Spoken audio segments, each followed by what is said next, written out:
free agency fever continues. Jason Tatum agrees to a 5-year extension, reportedly worth up to $195 million, coming off of a career year for Jason Tatum. He's not the only one, though. Donovan Mitchell with the Utah Jazz. He reportedly agrees to sign a 5-year, $195 million designated rookie max with the Utah Jazz. If you're on social media, you saw him celebrate. And of course, Bogdanović signs an offer sheet with the Hawks. This is a 4-year, $72 million deal. Reportedly, he will be leaving Sacramento if this goes through. And here's the big one. The big fella, Marc Gasol, agrees to a 2-year deal with the Lakers. It'll be the third team for the 3-time All-Star. Hey there, everybody. I'm Stephanie Reddy, and welcome to this free agents edition of Game Time. I'm joined by Steve Smith, All-Star champion, gold medalist, and Tom Penn, former NBA executive. Gentlemen, we'll get to you shortly, but we want to get right to Jason Tatum.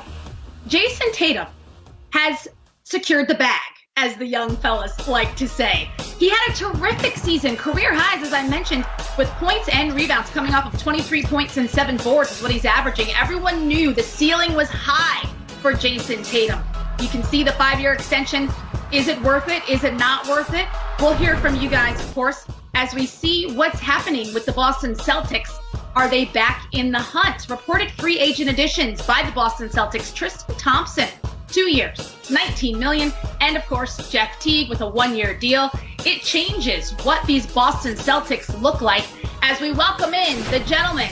Steve Smith, let's start with you. The Celtics, do you like the way they're looking now? Yeah, for sure. I mean, you start off with Jason Tatum. You said it, Steph. When you start to look at his numbers last year during the regular season, obviously it was abrupted, but I would look at 23 points and career highs.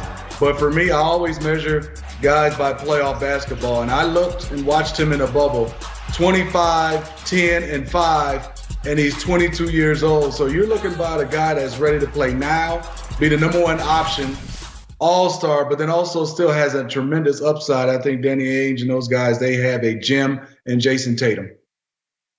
Tom, you hear 22 years and you kind of take a double take because you forget how young Jason Tatum is because his game has grown so much, right? So what do you think? Are they a title contender now? They're still in the mix. Smitty knows better than anybody. You're only as great as your greatest players, and he's their greatest player.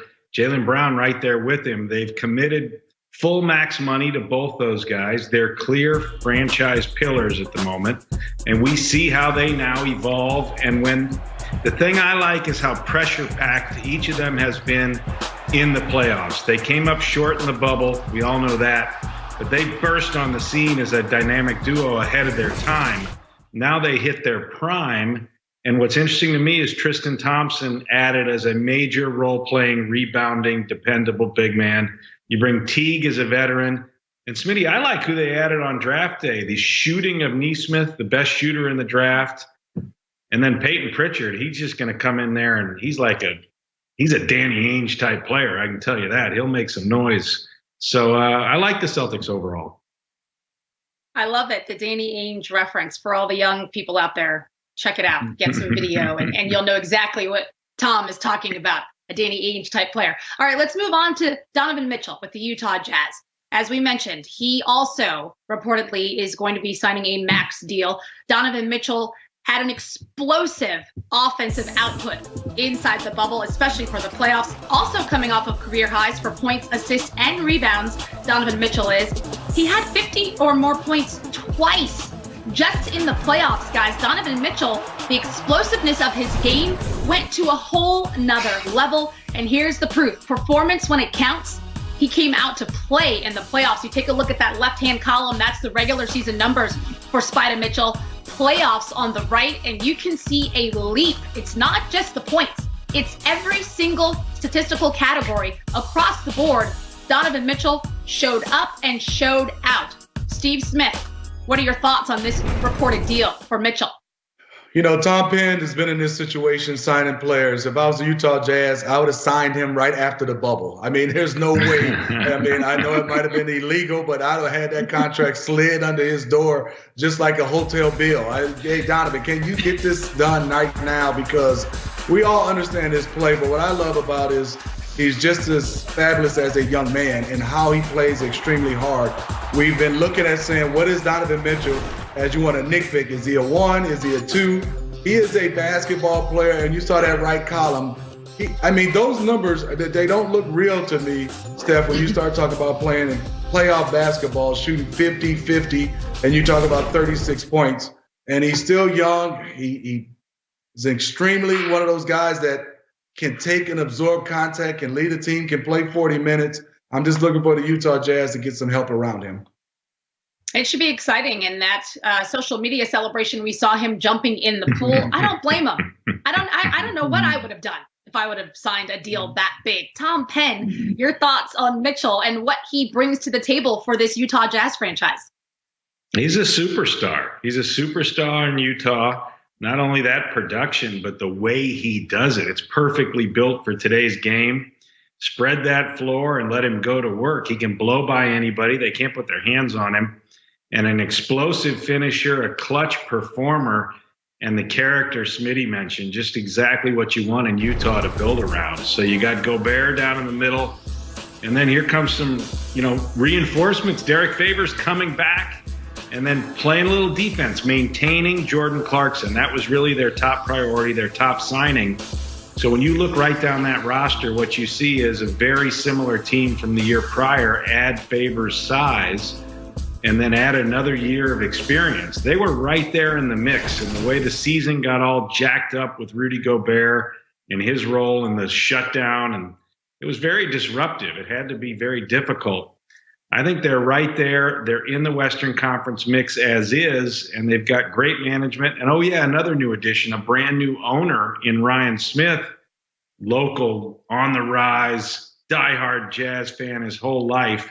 Very compelling to see where they take this. They are going to throw into another gear this whole franchise, and they need this superstar at the helm to lead it. It is going to be so much fun to watch this Jazz team evolve as this upcoming season takes place. All right, gentlemen, we still have a lot to discuss. Free agency is underway. There's been a lot of movement. The Atlanta Hawks are joining the party. Is the Hawks' nest full? What will they do to help Trae Young? We'll be right back. Welcome back to Game Time. Bogdan Bogdanović signs an offer sheet with the Atlanta Hawks, reportedly 4 years, $72 million contract. The Atlanta Hawks making some serious moves, trying to get Bogdanović from the Sacramento Kings. Are the Hawks getting ready to soar? These are the reported free agent additions. Rondo, 2-year, $15 million.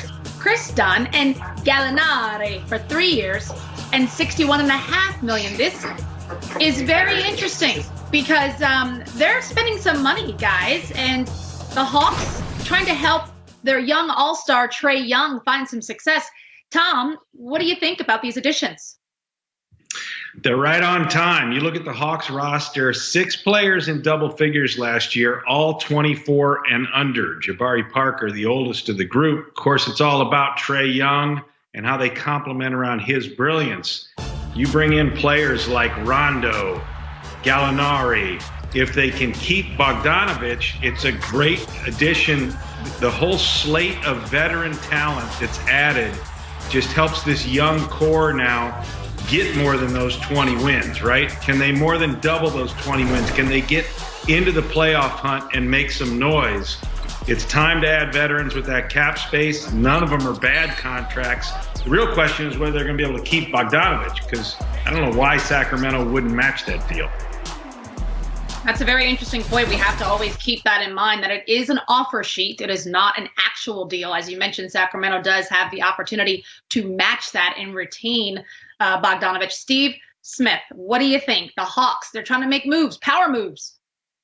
Yeah, I look at it, a team that's 20 and 47 with a lot of young guys is either the Hawks organization saying we're going for it now, or they're saying some of these young guys, we brought in some competitive guys that can get after defensively for Trae Young, I think it's fantastic. Everything he needs to learn about the point guard position, it definitely be a sponge with Rondo. You're talking about defense, you're talking about leadership. And we all know he's a competitor, but I look at the Cam Reddishes, DeAndre Hunter, Kevin Huerter, and all those young guys at the wing. When you start talking about Bogdanovich and some of these other guys, there's not a lot of room. So they're saying right now by December 1st, they're going to have a lot of competition, and they're going to see how it shakes out. And when you have competition, it usually brings this fire and this competitiveness. You usually win games. Hope this all works out for the Hawks. That's a really good point. And Tom, speaking of Rondo, what do you think his experiences with the Lakers this past season have brought to him in terms of being that veteran, that mentor, that non-starting point guard for a team? Well, it's a different challenge this time around, going to Atlanta and truly mentoring a young player versus being a complimentary star amongst stars. Totally different. Look, Rajon Rondo is looking to transition his career, sunset his career after this next run here. Apparently wants to coach. He's a really, really cerebral player and has been a good pro recently. Throughout all of his career with one exception in Dallas. So I think him in the mix, in the backcourt, if he's aligned with the coaching staff, and is just all value add for Trae Young.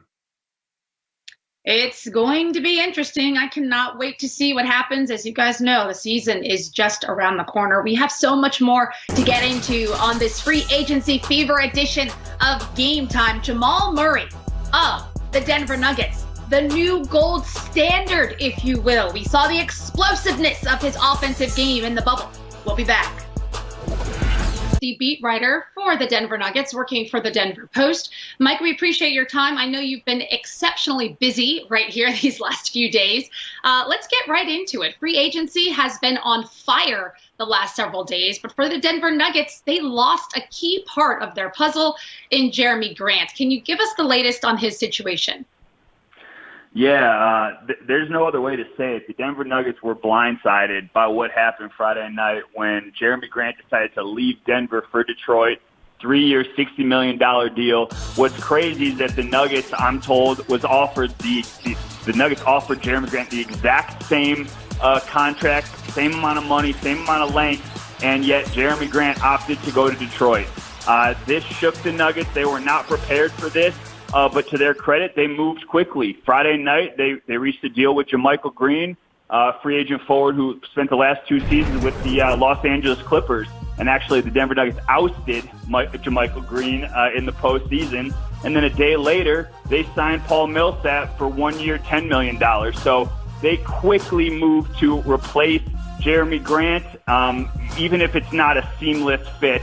Because of all the things that Jeremy Grant did, the defensive versatility, but with what they were faced with, the Nuggets absolutely did what they could. And they continue to try to fill out their roster in this free agency period. They went to an international player in Campazzo. Tell us a little bit about him.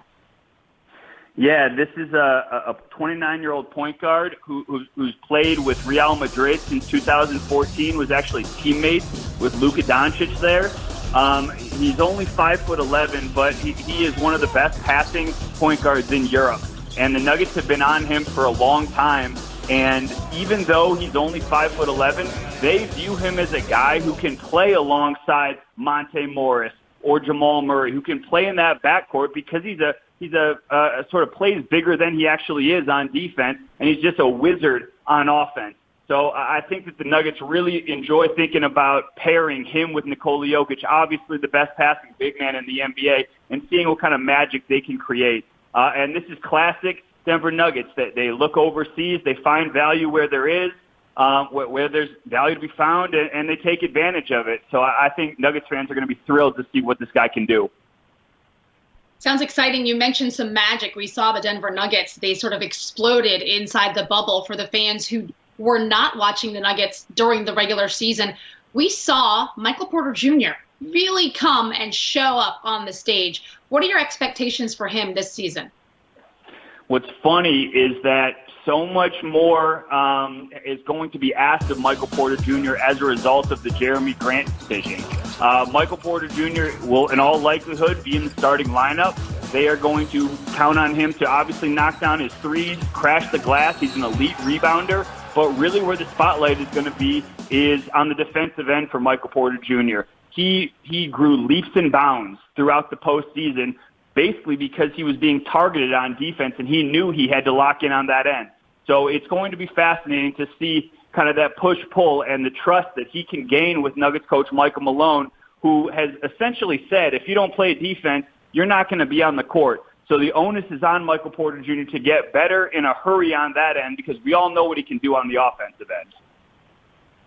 We saw the Nuggets explode. They made it to the Western Conference Finals. Obviously, they didn't get as far as they would like, but we know they've got a great nucleus in Jamal Murray and Jokic. What are you expecting for them to do? Can they continue that run and sustain improvement? Yeah, I mean, they've improved every single year under Nuggets coach Michael Malone. It's kind of unbelievable. Their win total has gone up every single year. 3 years ago, it was game 82 they lost, or that was 2 years ago. Then last season they lost in the second round in a heartbreaker at home to Portland. This past year they get all the way to the Western Conference Finals. This is a team whose confidence is growing, whose confidence is budding, and it completely aligns with the trajectory of their two stars, Jamal Murray and Nikola Jokic. I don't think there was any question that Nikola Jokic, who finished fourth in MVP voting last season, was already a superstar. But what we saw from Jamal Murray and taking that leap and becoming more consistent, taking that onus and responsibility and putting the team on his shoulders, multiple 50-point games in that series against Utah, his confidence is just exploding. And the Nuggets, everyone chided them last season when they gave Jamal Murray a max contract extension that'll kick in beginning this season. I don't think anybody is looking at that contract sideways anymore. They very much believe that Jamal Murray is the player that they paid him to be. I think you're right, Mike, and that was so much fun to watch them when they had all of those successes in the playoffs. Mike, we appreciate your time, and here's to hoping you get some sleep sometime soon. Thanks so much. Thanks for having me.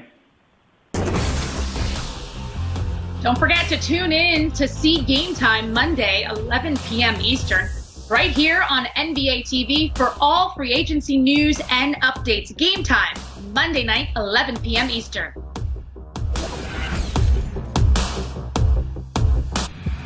Welcome back to Game Time. Marc Gasol going to the Los Angeles Lakers, as it has been reported. It'll be his third team for the three-time All-Star. And, of course, this will be a 2-year deal with the Los Angeles Lakers. And it would be the second time Marc Gasol played for a team that his older brother has also played for. All right, Tom Penn, your thoughts on what this does for the Lakers? I think last time the Lakers got a Gasol, it worked out pretty well. So I would expect nothing less here. Marc Gasol got a lot of life left in him. To go from JaVale McGee and Dwight Howard to Gasol and his ability to step out, shoot the ball, plus he's one of the smartest, most cerebral players and an all-around great human being. I've known him since he was 12 years old when we drafted Powell in Memphis, and Mark used to hold my daughter when my wife went to the restroom in the family room. Goes way back. Wow. Thank you so much for that visual, Tom. All right, Steve Smith, your thoughts. Well, I'll add everything that Tom says. And I think also, like, you add his passing ability. We know his shooting. I mean, I think he's a great fit. They lose some athleticism, but that's why they acquired Montrezl Harrell. But you start talking about pass, cut, catch, and the skillful things the big guy can do. This is going to be a great fit for the Los Angeles Lakers. All right, speaking of JaVale McGee, at the buzzer, let's check out what exactly is going on around the NBA. Yep, it happened. JaVale McGee has now he's going to the Cavaliers. They acquire him from the Lakers. We talked a little bit about how that changes the Lakers. Well, good news for the Cavs. Reported free agent signings. Look at this. Austin Rivers going to New York. Bazemore back to Golden State. Boucher on the move. Hernan Gomez also, and Baines with the Raptors. You can see people are trying to make things happen, guys. Free agency is underway. Teams are trying to get to the playoffs or get to the championship. I cannot wait to see how this all unfolds and evolves as we continue to watch what happens headed towards training camp on December 1. All right, guys, quick thoughts on what we saw here happening today. Tom? Everybody better hurry up. Hurry up. Not much time left. Training camp's like tomorrow, I think. Yeah, I'm with Tom. Make sure you hurry up and make sure you find you some places, some homes, campus. All right, guys, appreciate your time. For Tom Penn and Steve Smith and our entire Game Time crew, I'm Stephanie Reddy.